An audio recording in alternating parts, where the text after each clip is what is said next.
কি কৰিছা?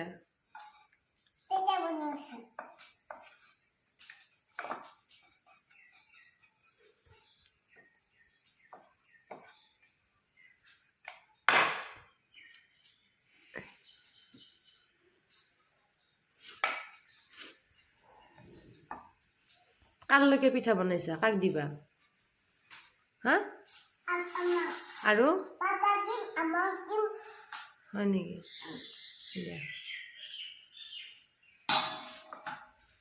তুমি নোখোৱা? তুমি নোখোৱা? আৰু আৰু আৰু কোনে খাব? তুমি খাবা? তাতে কি দিবা? পিঠাটোত কি দিবা? চেনি দিবা?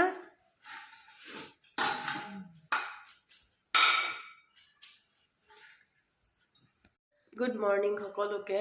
আৰু এয়া এফালে আমাৰ ছোৱালী তাইও মানে পিঠা বনোৱাত ব্যস্ত, মোৰ লগত ভৰি নখছে মামা।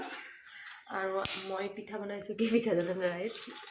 নাৰিকল আছিলে, তো নাৰিকলেৰে এনেকৈ ৰুটি মাৰি তাৰ ভিতৰত নাৰিকল সোমাই দিছোঁ, দি ভাবিছোঁ পিঠা বনাওঁ। এয়া নাৰিকল ইয়াতে ভজা নাৰিকল আছিলে।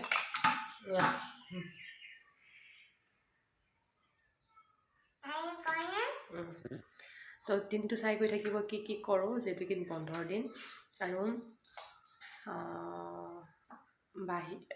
কি বুলি কয়, আজি বাহিৰত ইমান বতৰটো ভাল নহয়। মোৰ বহুত কাম আছিলে, কিন্তু চাওঁ সেই কামবিলাক হয়নে নহয়, কাৰণ বতৰটো ভাল নহয় যিহেতুকে। মোৰ ষ্টাইলৰ পিঠা ৰাইচ, এইটো নাৰিকল দিছোঁ ভিতৰত, তো বনালোঁ এতিয়া। এটা কথা মই কওঁ, যিসকলে বাহিৰত কাম কৰে আৰু তেওঁলোকৰ সেইখিনি মহিলাৰ কথা কৈছোঁ, মহিলা বা পুৰুষৰে যেতিয়া কিবা এটা বন্ধ আহি থাকে ন, হলিডে আহি থাকে, তেতিয়া মনটো ইমান বেছি ভাল লাগি থাকে যে ইমান দিন বন্ধ পাম, বা 10 দিন বা 2 দিন পাম, বা 3 দিন পাম, বা 1 উইক পাম। তাৰপিছত মনটো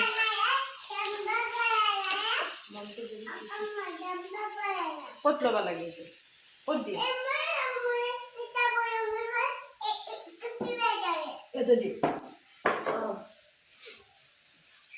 কিন্তু মনটো ইমান বেছি ভাল লাগি থাকে।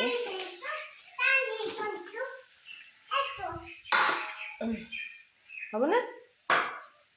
এতিয়া ইমান দিন ভাবি আছিলোঁ যে ইমান দিন বন্ধ পাম, তাৰে গুচি গ'লে এতিয়া।